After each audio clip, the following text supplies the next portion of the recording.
Hi guys. Before I get into it, let me just admire this so beautiful. Can you guys feel it? Anyways, hi guys. Welcome back to my YouTube channel.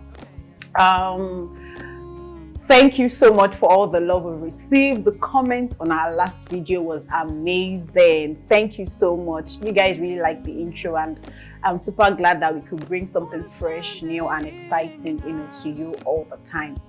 On today's episode, I'm sure you're guessing that why is it only me that is able. I'm sure if you can remember, we shot a particular episode sometimes back that was like a testimonial. We had a guest on the show that came to talk about a waiting period, when she was waiting for the fruit of the womb, basically. So today is going to be a testimonial, but it's going to be from me. I tried to get the best quote to describe what I want to talk about today, but I think the closest to it will be from Sydney Harris, where he said, "Happiness is a direction and not a place." It all started in I think when I clocked 21. When I clocked 21. Prior to that time, I was always very energetic, very happy. I felt like I was hitting my goals, achieving things quite early, and I was still young. It looked like I had the whole world ahead of me. I had finished university then. I think I was 7 or done with my NYSC or so. So it felt like I was very young and, hitting my goals. But I realized that after my 21st birthday, as I was approaching my 22nd, I became very, unhappy. So it dawned on me that I was getting older, and for every time I celebrate my birthday, I'll have this whole energy and excitement towards my birthday. But on my birthday, I'll become sad, and it's usually very bad when the day is about to end. So I'll become very unhappy, depressed. I'll just be feeling lonely, like I didn't celebrate it how I wanted to. I had plans that, when I'm at a certain age, I would have achieved some things, but it wasn't like that. And mind you, at my 22nd, I think I had just started working. So I still felt like I was not catching up fast. So things were always slow for me. I didn't have a relationship as well, and I felt like my friends, especially those that we finished from school together, had things going on for them. They had a job, they had things they wanted, but for some reason my clock seems to be ticking slow. It continued like that until my 25th. Now that was when I knew that I was literally hitting depression. So that one, I was out of job. I was not doing anything. I was just, at home with my parents, trying to live life, trying to do as much as I could. Then, no. I think I had actually just started a new job as I'm at 25th, if I could recall. I think so. I think so that I just started a new job, or I was looking to resume a new job. Either of the two.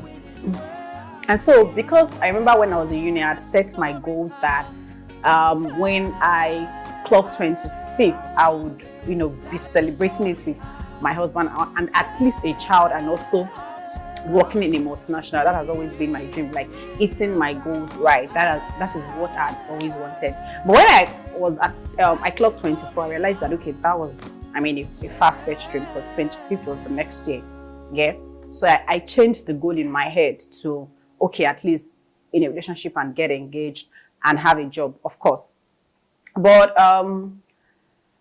24th ended, and then January, I was going to clock 25, and none of that was going to happen. And I'd imagined it so much in my head. Imagine how the proposal would be so fantastic, like a family dinner, and then, he's going to propose to me in front of my family, and then I would have resumed my job and, have all those things, or probably go on a vacation, But all of that was just a mirage. I celebrated the 25th in the house, and my sister ordered Chicken Republic, and at night I cried. I'm like, nah, I cried. I realized that for every time I celebrate my birthday, it was not just it. Like I became sad, even if sometimes I have company of friends, but once it's just me alone at night, I'll become very sad. So for me, I was always looking forward to my birthday as a new year to mark something different in my life. But for me, it seemed like year in, year out since I clocked 21, year in, year out, it became the same thing and nothing was changing. And I was always forcing, trying to make things happen, trying to force things, trying to do things. And one lesson I picked from there before I proceed to continue the story is that sometimes waiting is actually God's plan for us. Like, it is planned for us. And in waiting, there are lessons to be learned. Do you get? Like, while you're waiting, there are things He has put in place to help you grow. But sometimes because we're trying to help God, what's the word now? Set the time. You're like, when you want to set a timer that, okay, I'm going to wake up 7 a.m. in the morning to pray for work. So that's what we try to do. We try to help God set the time, and we make decisions in our own mind, thinking we are helping God, not knowing that we are not helping ourselves, and sometimes even further prolonging the wait period, because most times there are lessons that have been assigned for you to learn in that wait period, but because you're trying to help God, quote and unquote, you try to fast forward things by taking certain steps and decisions that are detrimental to you. So now back to my story. Last year was when I knew that, okay, I needed real help. By the way, by the time you're watching this video, I'll probably have celebrated my birthday this year. I'll be celebrating. So last year, I was in a very bad place. As usual, I did some personal stuff. It was a work day, and I had a bit of family time. And I go back home, and I just could not fathom it. I just felt like time had stopped, like nothing was happening. Like there are things I had written that I should have by this time. There are things that I needed to have. There are places I needed to be. But it felt like time just stopped and I was not living. I was not fulfilling purpose. Oh, that night I wailed. If you've read the story of Anna in the Bible, where the Bible describes that when she was praying to God for a child, she was crying, but you would not hear the cry. Her lips were not audible, but she was groaning. Yeah, that was where I was last year. Like I wailed literally, like it was a very bad. Like I just felt like nothing was working, like nothing was happening, and why me? Why did it feel like I was abandoned and God did not, hear me, and nothing was happening? I didn't feel like my goals were being achieved. I didn't feel like all the things I had written were happening. I felt like everyone was having what they wanted, but not me. And I think I called one of my friends, and then, she called, and, she tried to talk me out of it and all and everything. But one thing I realized that, again, another lesson, is that I was carrying so much weight that wasn't for me. I needed to shed off those weights. I realized that I was holding on to things I shouldn't be holding on to. I was holding on to people I shouldn't be holding on to. I was holding on to places and memories I shouldn't be holding on to. And at that point, I realized that the more I tried to go back to those places, to those things, to fix, to see how I could help myself, thinking I was helping God, the more I became, the more I felt I was in pain. And I wrote so much that night, and I told God that maybe it's time for me to let go of all of these things, and I'll actually experience a new beginning. And I actually took stock of everything I've been doing in the past years. I also had to realize that I don't, the birthdays are beautiful to celebrate. Birthdays are, it's once in a year, so of course we get to celebrate it, give thanks, be merry and all of that. But then I realized that it's more of a day to actually be thankful than to be sorrowful or taking count of things you not achieve. And that's why we talk about new beginnings, we have new beginnings. There's always the opportunity to start afresh. There's this popular saying that when you wake up is your own morning. Yes, you might not have started out on time, or you might have started out on time, but life has its way of humbling everyone, of making us to understand that there is someone upstairs that you will always need his help. If you have everything figured out, then you will not need God. But there's someone upstairs that is in control of everything. No matter how we think we're on a journey and then we're trying to run a race faster than our destinies.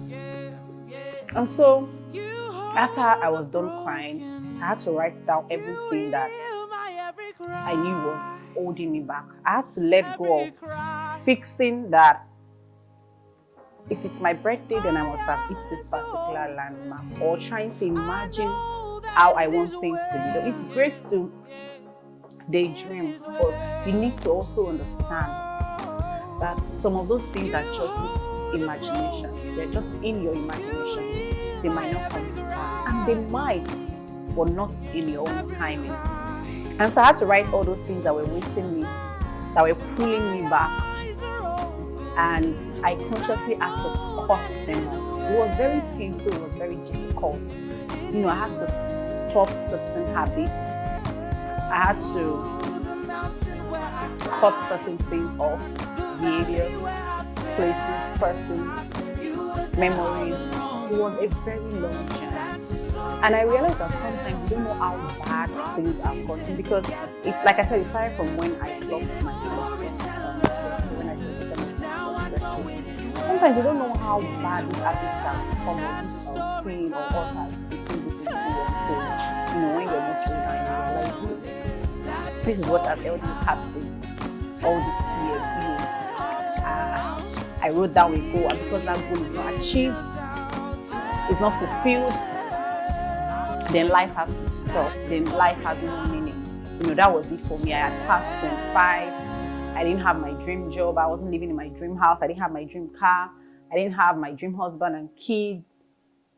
I had not visited places. And so,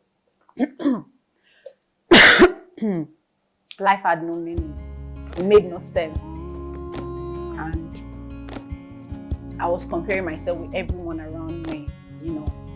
Some had it very good, very, very good, trust me.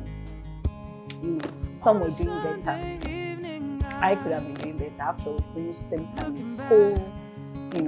I was just as equally smart, but I had to let go of all these things to know that my goals don't necessarily define me. Whether I achieve them or not is not the purpose for which I have been created. There's so much more. There's so much more. Even if only we would stop setting the time for God. Stop trying to, be an alarm clock. Once it's 7 a.m., I need to be in Dubai. Once it's 8 p.m., I need to be in Italy, taking dinner. We need to stop setting time for that. And it's just time to start living, And that's something I really want to do, even as I, clock a new year, a new age this year. I hope to enjoy it, because I've always hated birthdays. In the last few years, I hope to enjoy this one. I hope to care for myself, to love myself. Sometimes people make you feel like the wait period is your fault. People say funny things. I remember someone saying something like, so maybe your parents have been a bit strict or more strict. Probably would have been you know, elsewhere. You probably would have been where your mates are. You probably would have, people say different things, funny things. But sometimes unconsciously we could make mistakes that could cause delay in our life. But something I know is that God is not man. God is not man. Sometimes there are lessons to learn in waiting. There are so many lessons to learn in waiting. I can tell you, like, I could write a book. But one thing I know is that it doesn't define you.